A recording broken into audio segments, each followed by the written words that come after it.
In the collective imagination, slums in Brazil have names and surnames. Rocinha, Vidigal, Complexo do Alemão, places that adorn distorted postcards of Rio de Janeiro. In São Paulo, Parisopolis gained fame as a parallel world, nestled between millionaire neighborhoods. Salvador has Calabar, Recife has Brasilia Teimosa, Belo Horizonte has Aglomerado da Serra. All with their own stories, contrasts, and challenges. Famous places, photographed, studied, used as examples of everything that went right and everything that continues to go wrong. They appear in Netflix series, BBC reports, and political speeches by people who have never set foot there. But there is a gigantic slum that almost no one mentions. It is not in the hills of Rio, nor in the gray heart of São Paulo. It floats, or almost floats, on top of a contaminated mangrove swamp, surrounded by garbage, rats, tidal waves, and neglect. We are talking about Dique da Vila Gilda, in Santos, an invisible city made of planks, stakes, and improvisation. A labyrinth of rotten wooden walkways where more than 20,000 people live. How did this place get here? And why, even though it is so close to everything, does it continue to be treated as if it were part of nowhere? In today's Bello Mundo, you will learn everything about what is undoubtedly the largest slum on stilts in all of Latin America. A place where the ground sinks and the government is almost never seen. Number 1. Location and general information. Before understanding what it's like to live there, we need to locate this forgotten piece of the map. The Vila Gilda Dike is located in the city of Santos, on the coast of the state of São Paulo, in southeastern Brazil. More specifically, it occupies an area known as the Northwest Zone, a part further away from the tourist center, far from the famous beaches and wealthy neighborhoods. For those who have never been to Santos, it is important to know that this is a coastal city, famous for its seaside gardens, busy port, and neighborhoods such as Gonzaga, which has shopping malls, hotels, and high-end buildings. But Dique has none of that.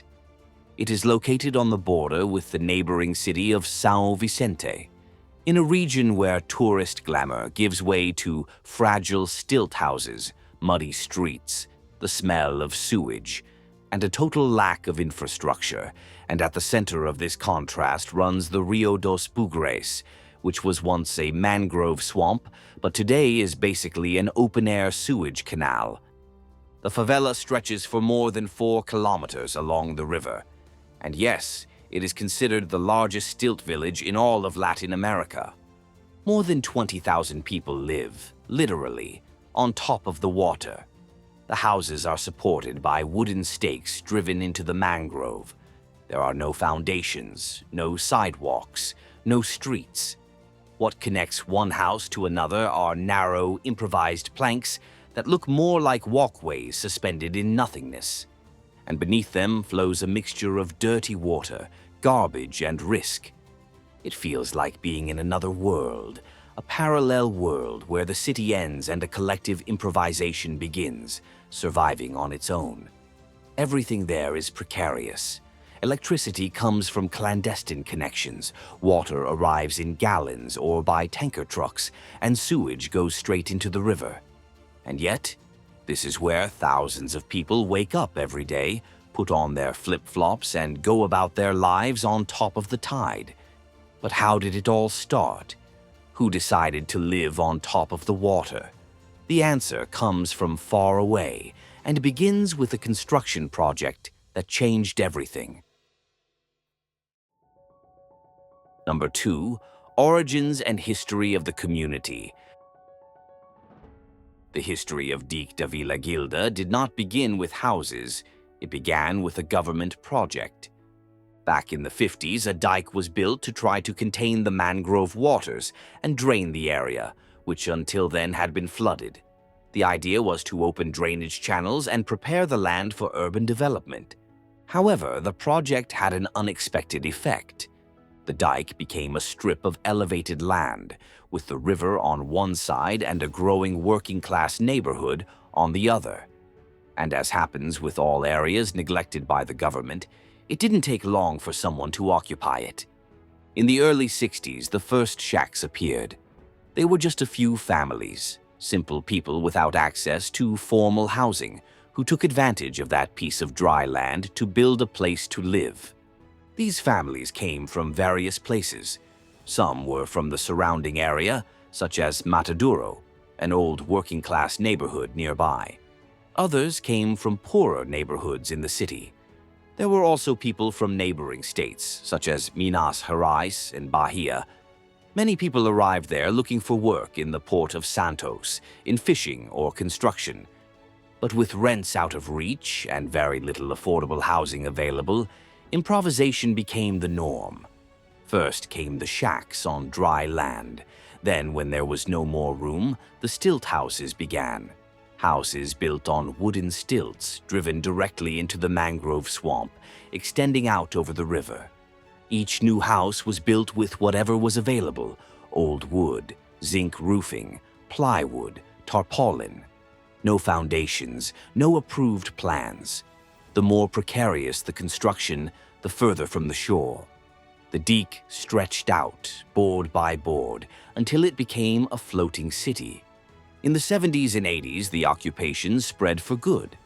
The city of Santos grew outward with avenues and buildings, but the suburbs grew inward, into the middle of the mangrove swamp.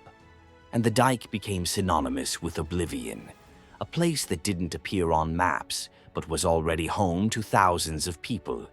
Everything was outside the law. Everything was off the radar. And as happens with any territory without an official owner, it ended up becoming no man's land, or rather, the land of those who had nowhere else to go. The city government knew, the press knew, but no one did anything, because intervening there was expensive, labor-intensive, and didn't win votes.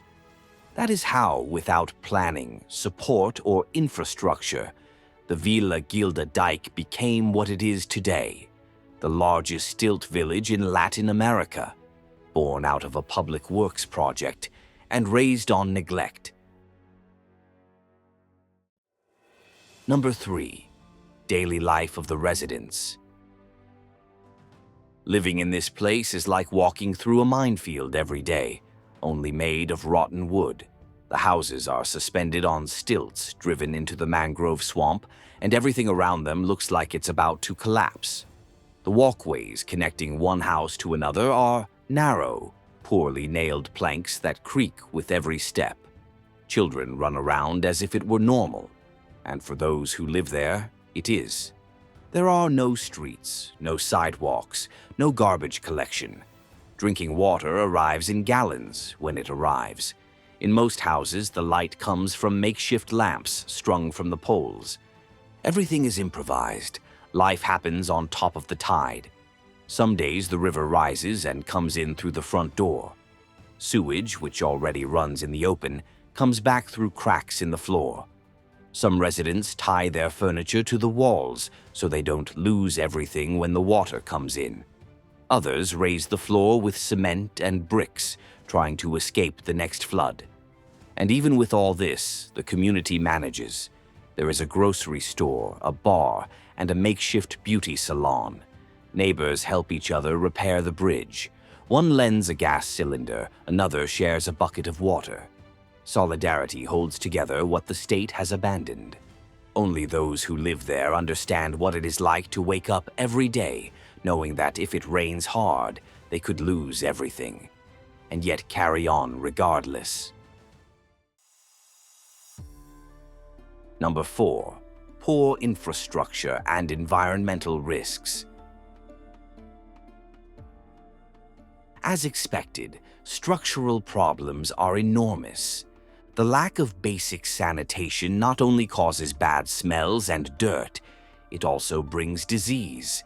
When contaminated water invades homes, outbreaks of diarrhea, worms, and leptospirosis are common. And here you don't need a storm. Moderate rain is enough to turn walkways into canals, shacks into boats, and children into easy targets for mud and disease. The river rises, trash clogs the drains, and sewage flows back.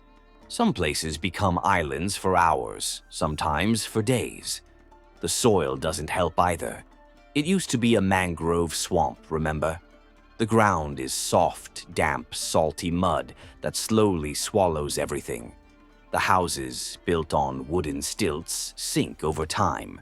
The walls are crooked, the stilts are visible, and the floors creak as if they might give way at any moment. And sometimes they do. Not to mention that one slip is enough for everything to burn down.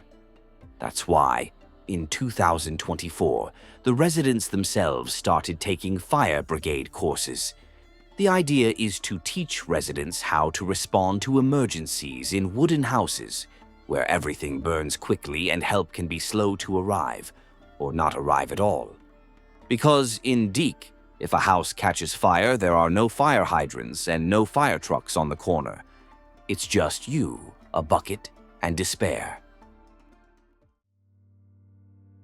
Number 5. Social challenges.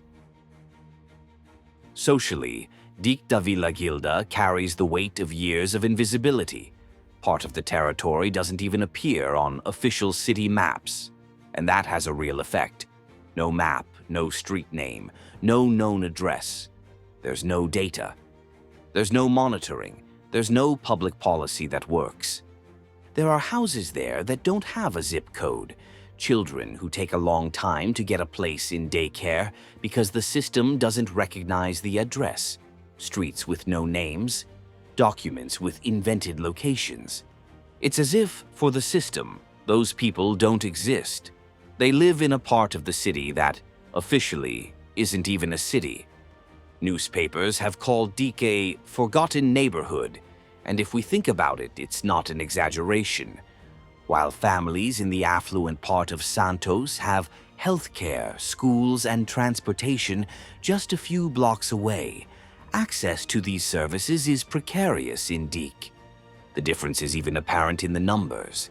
The average life expectancy in the central regions of the city is over 80 years. In Deek, it barely reaches 69. The HDI, which measures quality of life, drops from 0.84 to 0.65 when you cross the canal. And when everything is lacking, what is left? Violence, unemployment, exclusion. As in many of Brazil's suburbs, drug trafficking is present. So are petty crimes. But the police rarely intervene. The feeling of abandonment is widespread. Families, mostly headed by women or grandparents, live off odd jobs, recycling, cleaning, and small services. And when they need help, they turn to their neighbors. There is a lack of public space, leisure, and social interaction. For a long time, there wasn't even a sports court. But even so, Deek has created its own identity, a kind of quiet pride that comes from resistance, and you'll understand why. Number 6. Culture, education, and curiosities. Amidst such precariousness, Deek da Vila Gilda has managed to set up one of the most active cultural projects in the region, the Instituto Arte no Dique, Art on the Dike Institute. Created in 2002 by the residents themselves, with support from partner organizations, the space has become a reference point for those who live there. It works like this. There are workshops on percussion, theater, dance, soccer, baking, manicure, tutoring, and video. Everything is offered free of charge to children, youth, and adults. Many people come in out of curiosity and never leave. There is also a college prep course for low-income youth. And the music goes far. Some people started out drumming in the mangroves and have now performed outside Brazil. The impact goes far beyond the classroom. It becomes a perspective for the future. In addition, the Institute organizes events, fairs, parties, and even a community newspaper. It is there that many people have their first contact with art, education, and access to other possibilities. There is still a lot to be done, but what already exists there is the direct result of the community itself. It is a way of showing that, even in a forgotten place, there is still room to create, learn, and do things differently. Number 7. Local initiatives and solutions. After decades of neglect, the Villa Gilda dike finally began to emerge from limbo. Not by miracle, not because of political goodwill, but because the situation became too unsustainable to remain invisible. Houses were falling down, disease was spreading, people were literally living on top of sewage. It reached a point where it was no longer possible to pretend that it didn't exist. It was only in 2023 that the first real construction work appeared: a pumping station. A set of pumps to try to pull the water away before it takes over everything again. Did it work? Partly. It's a drop in an ocean of neglect. But it's something. Because for many years, the only protection against the water was always the same: a board in the right place, or the misfortune of stepping on the wrong one.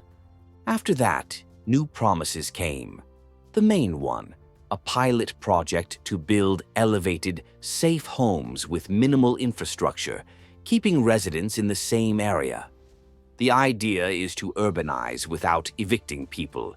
In other words, remove people from danger, without removing them from their homes. Other initiatives have also emerged: emergency courses for those who live in stilt houses, a polyclinic under construction, a popular restaurant operating in the area, and even a new soccer field. It may seem like little, but for those who have heard their whole lives that there is no solution here, every construction project becomes a sign of resistance. Of course, there are people who are suspicious. They are afraid of being removed, of promises not being kept, of becoming a campaign showcase. But there are also those who are on the front lines, participating in meetings, demanding answers, organizing petitions, recording videos. The Deke community understands that if they want change, they will have to make noise, because whispering, no one hears. Number 8. The future of the community. The future of Dike da Villa Gilda is still a question mark. There is construction going on, projects getting off the ground, promises in the air. But there is also a lot of gridlock, and no one knows for sure what lies ahead. For starters, it's not enough to install water pumps or build a few new houses. The challenge goes much further. The new homes need to come with real infrastructure, not just walls and a roof, but sewage, access to healthcare, transportation, schools, everything. And more than that, the people who live there need to be involved, because without listening to the community, no plan will last. The government says that the pilot project currently underway, with elevated houses, drainage, and infrastructure, is just the beginning. That it will grow, reach more families, and become a model for other similar areas. We'll have to wait and see. Because many people make promises, but they don't always keep them. And in the midst of all this, there is a question that no one has answered yet. What about the environment? Because before it became a slum, it was a mangrove swamp, a protected ecosystem, full of life, which served as a natural nursery and water filter. Today, much of it is covered by wood, sewage, and trash, and that creates a real dilemma. On the one hand, more than 20,000 people live there because they have nowhere else to go. On the other hand, the place is considered a preservation area. Technically, none of it should exist, but you can't just remove everyone. And leaving it as it is not an option either. The mangrove dies, and those who live on it die with it. There has to be another way out. The idea being discussed today is to urbanize without destroying. Build safe housing with drainage, sewage, infrastructure, and at the same time recover parts of the mangrove, create green areas, make the city coexist with nature, and not eliminate one or the other. But between talk and action, there is a big gap. There is a lack of funds. There is a lack of will. There is a lack of oversight. For now, there is only a pilot program. And if it works, it could become a model. But if it stalls, it will be just another promise that never got off the ground. And those who live in Deek have seen this movie before. But did you already know about this community? Had you heard of Deek before? Tell us what you think in the comments. And if you want to see more stories like this, which show the invisible side of places that really exist, subscribe to Bello Mundo. Thank you very much for joining us. See you in the next video.